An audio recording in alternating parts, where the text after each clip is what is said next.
wants to know who is leading the VP race, Tulsi Gabbard or Vivek or RFK Jr. or someone else? It depends who you ask. So I did a video last week, and New Hampshire looks like New Hampshire Republicans look like they really want RFK. They're actually working with a lot of disaffected Democrats to see him win New Hampshire, and they want to use that momentum to recommend him to Trump, because they're not under any illusions that he's going to win the Democrat nomination at this point. Again, they'll just fix it. It's already a done deal. Vivek is getting talked a lot about, and RFK is getting pushed primarily by Bannon. Steve Bannon did something similar when he brought together a coalition of the populist left and the populist right in Italy. The populist left, Five Star Movement, the populist right, Lega Party, and he brought them together as a not so much a right left coalition, but as a populist versus your mainstream sort of center right, center left, neocon, neoliberal establishment parties. So and to tremendous success, because now, of course, Giorgia Meloni and the Brothers of Italy and a thoroughly nationalist populist government is reigning in Italy. So Trump RFK would be something similar, where you would have a revamped Republican Party that's entirely populist in that sense. Vivek is being championed by Nigel Farage. Nigel Farage sees Vivek as sort of the definitely young, vibrant, intellectual future of the Republican Party, very anti-woke, Inc. especially, very pro-populist. He gets that. He understands that. Tulsi Gabbard, I haven't seen her pushed by anyone in particular. I mean, she'd be great. Again, it's kind of that, it's that populist paradigm that would be operative. It wouldn't be ideological, because there would be some very clear policy differences, but thinking big picture, we got to get rid of the establishment. That's the number one thing we've got to do. Got to drain the swamp, and then we can have a wonderful time, debating real serious kind of policy issues rooted in values and the like. And most of them seem to me very federalist. It's like, just work it out at local levels. We'll try to keep the economy humming, and make sure the rule of law, protect you against weaponized legalism and so forth, and then protect borders and protect your economic, jobs and manufacturing and so forth, and the cultural side of things. I think this is where Trump leads the way, with making sure we have much more conservative social mores than maybe Tulsi or RFK would be akin to. Vivek seems very, very solid on that as well. So that's where we are right now. It's still shifting. It's still moving around. But those are some of the firebrands behind someone like RFK and Vivek, recommending them to Trump. But it's still very early in the process. It's got a lot of time before he picks. But it's amazing that, I mean, it's a testimony to how amazing he's doing. In the midst of all of these indictments and so forth, in the middle of a primary season, nobody's even taking the primary seriously at this point. The end result of this primary process is not even in doubt in a single state, most especially Florida, where Trump is trouncing DeSantis right now. So this is a done deal. And so the very fact that we're even talking about VPs at this point is testimony to how strong Trump is right now.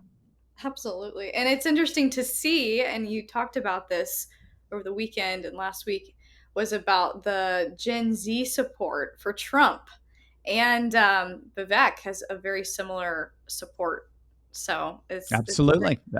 Young people are turning to the right. Again, your generation, wonderfully, is turning to the right like never before. Your typical 18-year-old today is significantly more conservative than the typical 18-year-old when I was 18, significantly more so. And I was more conservative than, believe it or not, even the baby boomer generation when they were 18. And we just see that pattern playing itself out. It's so yeah, there's a lot of articles out there now where Democrat pollsters and strategists are really freaking out that the youth vote, the younger vote, is either turning right or they're tuning out. They've become disillusioned with politics, and they just don't trust left-wing politicians anymore. So they haven't gone right, but they've just abandoned the process.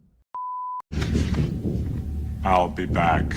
No, it's not. He will be back. He is back, gang. It is time to celebrate the great return by clicking on that link below and getting your very own Trumpinator 2024 bobblehead in preparation for Donald Trump's glorious reascendance to the United States presidency. This collectible bobblehead from Proud Patriots is made with the highest quality material and really is a must-have for any Trump fan who wants to send some energy towards what's shaping up to be the most glorious political comeback in history. Now, don't wait. There are just a limited number of these collectibles, and you don't want to be caught paying way more later on eBay from someone who bought one now. So whatever you do, don't wait. Click on that link below right now and show your support for Trump 2024 today.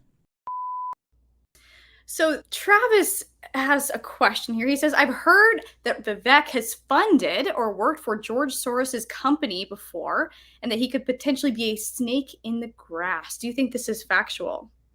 I don't think he's a snake, but he does have a past. Vivek has made some very controversial statements about Trump after J6. He seemed to be very pro-vax. Militantly so at the beginning.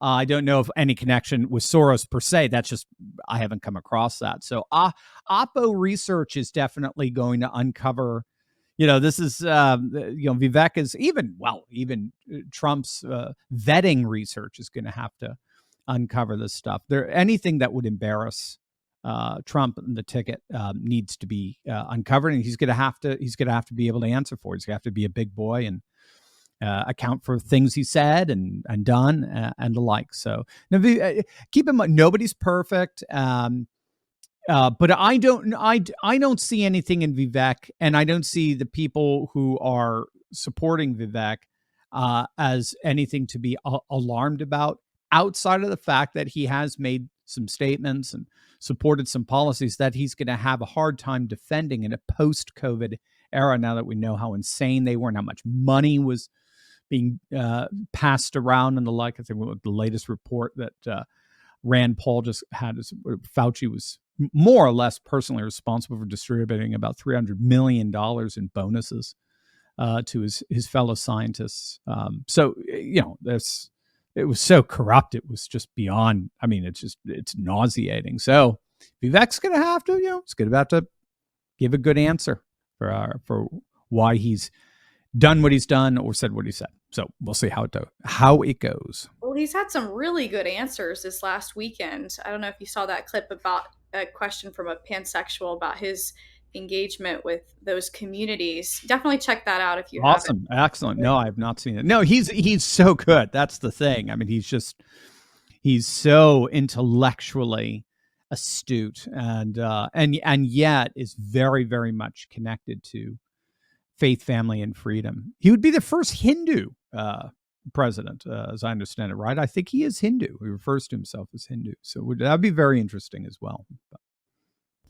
Barbara Montella has a question. So good to have you here, Barbara. She's a close friend of ours. She's been in our group very closely, but she wants to know, how would Michael Obama become president? How does that work? Now, I know you're probably calling Michelle Michael intentionally. There's been a lot of speculation lately around that. I think that's been a question for years, but for some reason that's been unearthed. Why is this suddenly become such a hot question lately, Steve? No,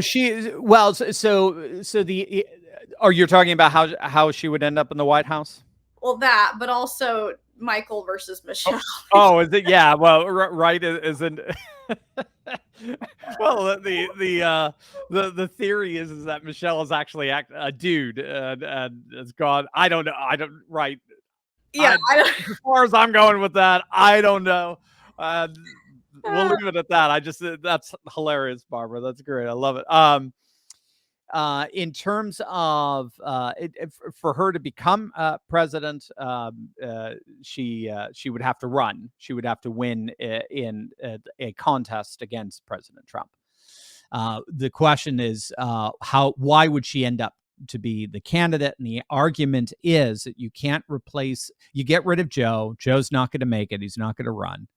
And there are signs he's not. He's not on the New Hampshire ballot right now as we speak. So RFK looks like he's going to run away with it in New Hampshire. We'll see how it develops over the coming months. He's not spending barely any money. I read there are 4 full-time people on his campaign staff. 4 paid. I'm sorry, 4 paid staffers for his campaign. 4. So he's not running. Now, is he not running because, it's already a done deal, right? And the fix is in. It's baked into the cake. Find your euphemism there. That's one theory I'm reading, is that people are like, they're going to cheat again. Here it comes. Biden doesn't even feel like he has to run. He's running from his basement again, right? So, or is it he just doesn't plan? He's not going to be on the ticket. Someone else is. But if it's not Biden, it can't be Kamala because she's a disaster. But Kamala can't be replaced with the most obvious replacement, which is Gavin Newsom, because that would mean a diversity hire gets replaced by a white man, a white male. So it's got to be another diversity hire, and that's why the theory is it's got to be Michelle Obama. Again, we'll see. I don't know, but Michelle Obama would come in as the candidate who wins the nomination. And I don't know what they would do with Kamala and all of that. Again, it's such a mess that I don't know what they'd come up with.